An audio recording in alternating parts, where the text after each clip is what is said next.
Why do we want to do workshops? Because what if we get arrested, or what if we, get hurt? Somebody else has to step up, right? And that is so, key. So when we speak about academic repression, we need to figure out how, activists are doing it, and then make sure that we're, allying, and they know about this resource now. And I think it's a great resource that I believe all the contributors, from Bill Ayers, who I just, was communicating with and trying to get actually on the phone to speak here tonight. And he has a youth poetry contest that he's doing. So I was crossing my fingers to get Bill Ayers to speak, and that would have been fun. But, people have bought into it. So you have Ward Churchill that bought into this book, right? You have Bill Ayers that spoke and bought into this book. You have Howard Zinn that, we will miss greatly. But this is, I believe his last contribution, public contribution. So, once you buy, this book and read it, hopefully, you're reading his last work, reading Howard Zinn's last book, or his last contribution. And when I started contemplating that, I was kind of, yes, exactly. I was kind of broken up. And I was speaking to Mecca Nagel, who's a professor at SUNY Cortland, and we were talking about that. I was like, this is not, this is weird. And this is not about promoting the book and selling more copies. It's just to, of course, give value to Howard Zinn, right? And the great work he has done. And this book speaks to what he's been doing and a lot of other people have been doing, right? The people that haven't been in the book, right? So going back to the book, how was it organized? Contacted AK Press. I knew they wouldn't silence us. Came up with the idea. I knew, a few people already because I put out Igniting a Revolution. So we had a decent mutual relationship. And they knew that I could bring people together. From Igniting Revolution, they were like, okay, you have like 35 people. There's no way you can get Marilyn Buck and Jalam Muntakim and Ashante Austin and a variety of other, academics, Free and Critter, the list goes on, together, right? How do you get all these people together? And that's what's so interesting and important about collaboration, intersectionalities, right? That's what the academics call it, It's called bridge building and solidarity, and and coalition building when it's on the streets. So how do you do that? And you have to really have a genuine relationship with these people, right? And it can't be a false relationship.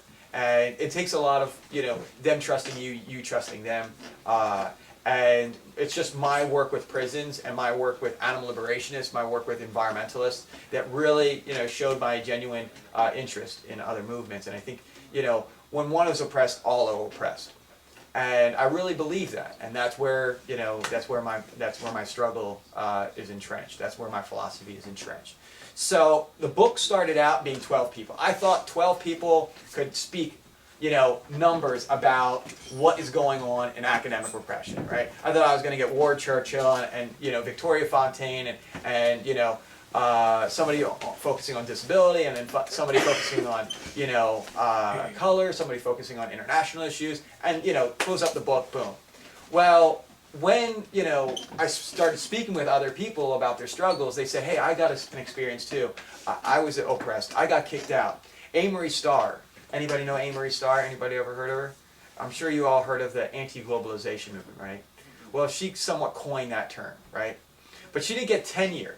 She comes out with a few books, coins one of the most well-known international, terms that, we all use now, alter globalization, which she had her hand in creating because she didn't like the anti-globalization. So she had to write something and say, now we're focusing on alter globalization. So she does a good tenure. She loved the opportunity to write in this book, and of course we wanted to provide that space, right? Andrea Smith, very, very busy. Andrea Smith didn't, another great organizer, right? Well, University of Michigan noted to Andrea Smith, well, that's not scholarship. It's not peer-reviewed. That's not what you're supposed to be doing in higher education. What you're supposed to be doing in higher education is, scholarship and teaching, right? Not organizing, insight, a woman of color organization that's international and doing a tremendous amount of work, right? Well, she got, basically denied tenure. And then now she's teaching at University of Riverside in sociology, a great, sociology department in the United States. And she's doing great work there, being promoted and supported there. So who else is in the book, or who else isn't in the book, right? So the few individuals that aren't in the book for obvious reasons is David Graeber. Anybody ever heard of David Graeber? Anarchist, right? Really cool anarchist, anthropologist. I asked him, I was like, David, please, and I'm speaking to him about another book right now, and he says, right now, I just want to get a job, right? I spoke about all of, my stuff. Everybody knows about my issue. It was about 2 years ago, that really hit the fan, that he didn't get tenure at Yale. And it was very political, and people, came out of the committee in anthropology kind of noting those things to other people. And it got circulated, blogged, and reported. So, and then he writes about it and gets, published and supported by AK and a number of other people. Well, now he's in England, I believe, or in Europe, teaching and doing a fine job. And, people like ourselves are buying his books, right, and supporting him as much as we possibly can.